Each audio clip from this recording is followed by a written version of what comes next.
Dito sa segment na BS Politics, also known as Bawal ang Balat Sibuyas, pag-usapan natin ang pamilya Duterte sa mundo ng politika.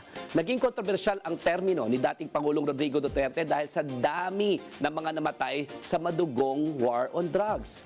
Ayon sa ilang human rights group, aabot ng 30,000 ang biktima ng extrajudicial killings. Kasama rin dyan yung official numbers ng PNP, yung tinatawag nating deaths under investigation. Sa ngayon, isang taon nang nakakulong si dating Pangulong Duterte sa ICC dahil sa kasong crimes against humanity.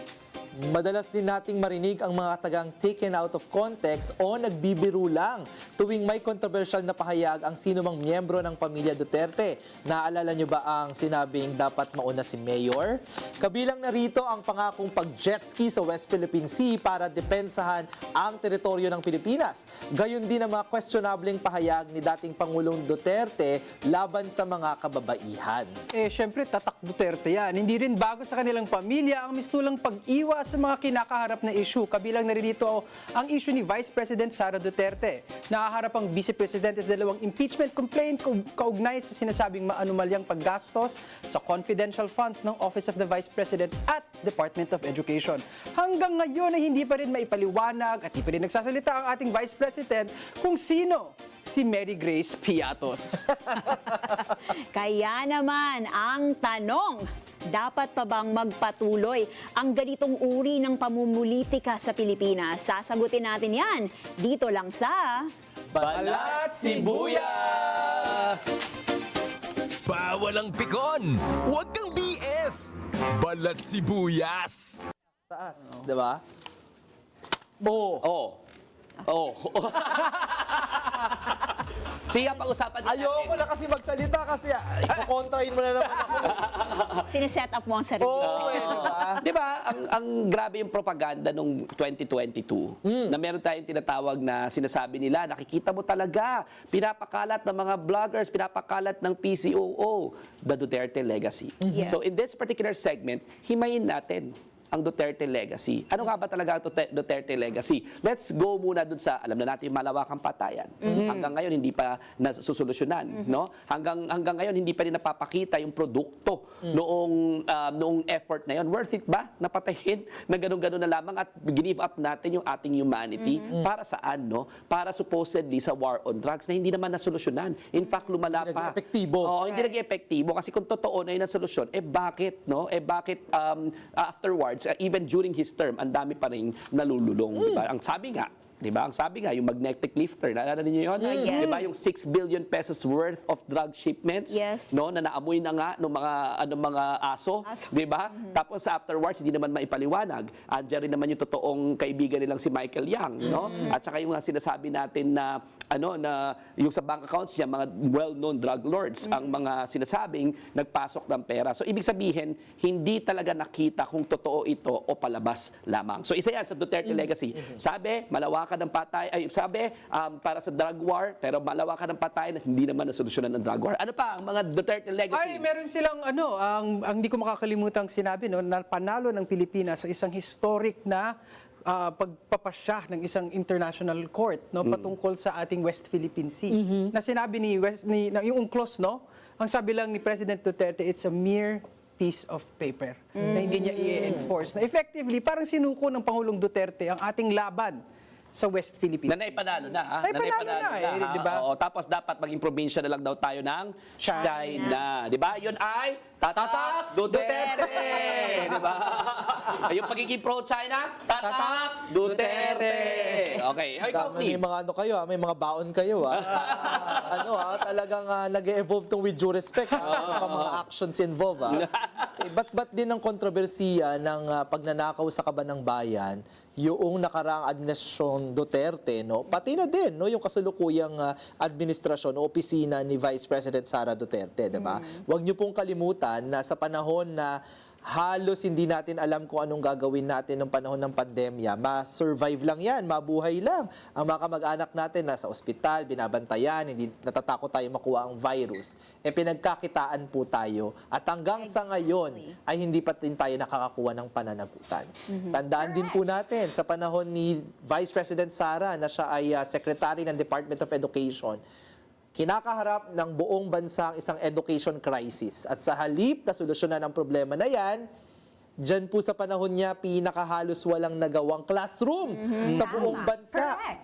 At yung mga laptops na kakailanganin sana para makahabol yung ating mga kabataan doon sa learning gap, masolusyonan ng education crisis, yung mga pinoprocure na mga equipment para sa ating mga nangangailangan na paaralan, ba't din ng kontrobersiya, nawawala ang mga kagamitan na yan, kung hindi man ay sobra-sobra po yung presyo, so pinagkakitaan. Yan po din ang isa sa mga legasiya, pamana ng Duterte. Yan ay tatak Duterte. Yung kaba ng bayan, napaka-anomalya yung paggastos at wala po tayong nakuwang pananagutan. Oo, yung pagnanakaw na yan, isang Tatak Duterte. Pag-usapan muna natin, Lovely, pupunta ako sa'yo, pero gusto ko lang ihabol yung nakawan, malawakang nakawan, no? Kasi tandaan natin na nagsimula ang flood control scandal, Right. sabi ni Diskaya mismo noong 2016. Yes. Diyan daw siya lumaki yung mga kontrata niya sa DPWH. Correct. Nagsimula noong 2016 yan. Pero ano nga ba yung napakalaking kapekean nung panahon ni Rodrigo Duterte? Ang sinasabi nila, yung malaking peking build.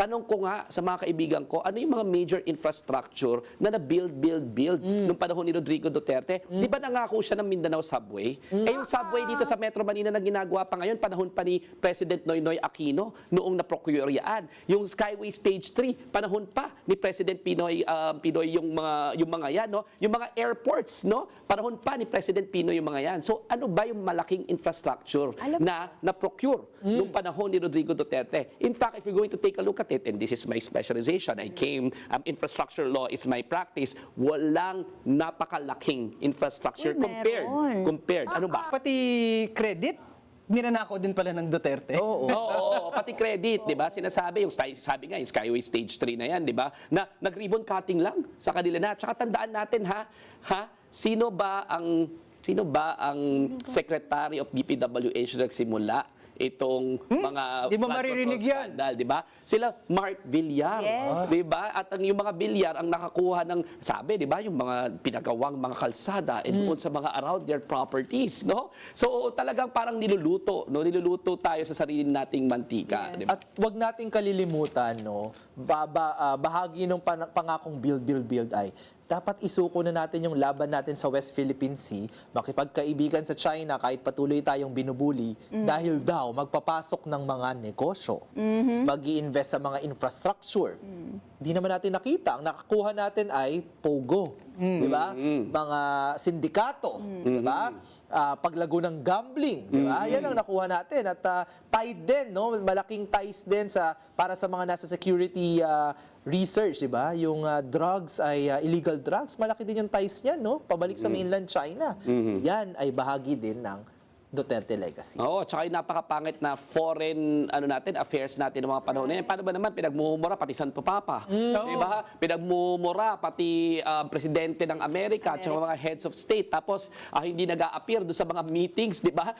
Bigla na lang magka-cancel daw sa last minute. Pero wag natin kakalimutan din na ito yung administrasyon na allergic, again, na matanong, at allergic sa oposisyon. Yeah. In fact, ito ang administrasyon na kumitil sa malayang pagpapahayag. Tama. Sinubukang Correct. ipakulong si Maria Ressa, naka-8 o 9 siya na warrants of arrest. Sinubukang tanggalin ang prangkisa ng Rappler, tinanggalan ng prangkisa ang ABS-CBN. Yes. Di ba? Isa sa pinakamalaking network dito sa Pilipinas dahil lang hindi sila magkasundo at ayaw nila yung mga sinasabi ng ABS-CBN na walang rason. Ang sinabi nila, wala raw meron daw mga labor violations, may labor clearance. Sabi nila, may mga tax violations daw, may tax clearance. So anong problema? Hindi lang nagustuhan, 'di ba? At sinabi ni Rodrigo Duterte yan, kaya hindi na renew yung prangkisa ng ABS-CBN. So nakakalungkot, no? Nakakalungkot na isa sa pinaka-major networks dito sa Pilipinas known to produce the best kind of films, the best kind of shows, and the